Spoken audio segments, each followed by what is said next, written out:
5. This is Math 40, Chapter 8, all about square roots and radicals. And 8.1 is an introduction to square roots with my friend Square Bear. And so we're going to start off with a very simple question. What are the square roots of 25? Which, if you've never studied algebra, you may not realize there's more than one square root. A lot of people say the square root of 25 is 5, which is absolutely true. But there's another one, -5. And I would ask why? Well, let's take a look. 5 squared is 5 times 5, just 25. So that means the square root. So square root says go backwards. This is the square. And if you go backwards along here, that's the square root. The square root of 25 could be 5, or it could be -5, because -5, the quantity squared, is -5 times -5, which is also 25. So when we square, we get to 25. So when we take a square root, you get to -5. So this is the confusion. Most of everyone's lives, they're taught there's just one square root, don't sweat it. And then all of a sudden we're like, nope, we got to look at the negatives too. Well, part of the reason we have to look at the negatives is because we want to consider all the possible solutions. We want to include the negative too. So we've got a new way to look at it. Rather than talking about square roots, we talk about something called a radical. So this says radical 25 is pronounced radical 25 and symbolizes the principal square root of 25. That is one heck of a statement right there. The principal square root of 25. Radical 25 equals 5. We can simplify this expression since we know the square roots of 25. So if I say radical 25, I specifically mean the principal or positive square root. Now, what does principal mean? Well, it could be the person that runs the school, but in fact, this use of the word means it's the main one. So if I say, what are the square roots of 25? You'd say 5 and -5. And I'd say, yeah, but you mostly think about 5, right? And you say, yeah. So you're asking me, well, what are we going to do if we want a negative? Well, if I put a minus sign in front of the 25 inside the radical like that, what people call the square root sign is really called the radical sign, then I get the negative square root.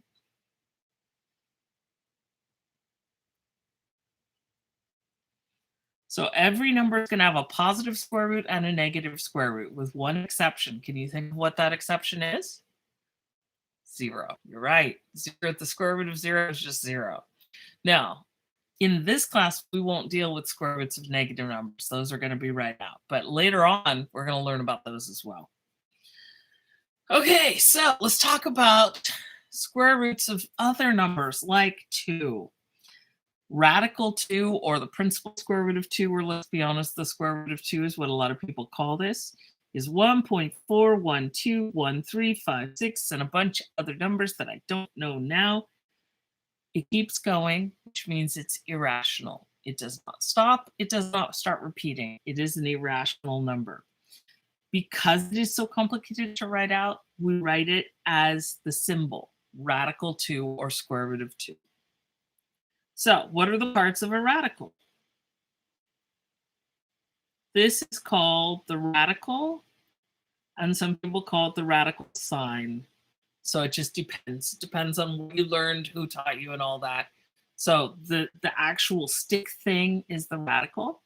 Inside is, I hate this word, the radicand. I just don't think it's a very pretty word. Up here is the index.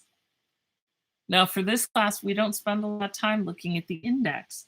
You may have heard of things like cube roots and fourth roots. That would mean there'd be a number there that tells us. Generally speaking, if we've got a square root, we just write it with the radical sign. Now you'll notice a couple things. My radicals are funny. It has that funny, I think of it as the garage door. It closes off the radical. As far as I know, there are only two people on the planet that drew it, the person who taught me and me. So you can leave that out. That part is optional. This part is a little more common. You can kind of see a little bit of it right there. I put a little shelf there so that if I do have an index, it'll have somewhere to sit. Okay, so let's go through, let's simplify these in our head. So this is where I'm hoping you have these memorized. So 16 is a perfect square. What is the square root of 16? You're right, it's 4. Now, what if I put a minus out in front and I want square root of 16, but the minus one, the negative one, negative 4. Okay, radical or square root of 4, principal square root of 4, or positive square root of 4 is 2. Now I did a sneaky one.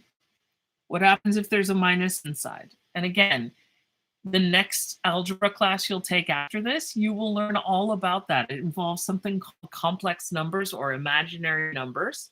And we can't do that right now. So we're just going to say this is not real. This is absolutely true. You could also say it's undefined. This is a lie. It is defined. You just don't know what it's defined as yet.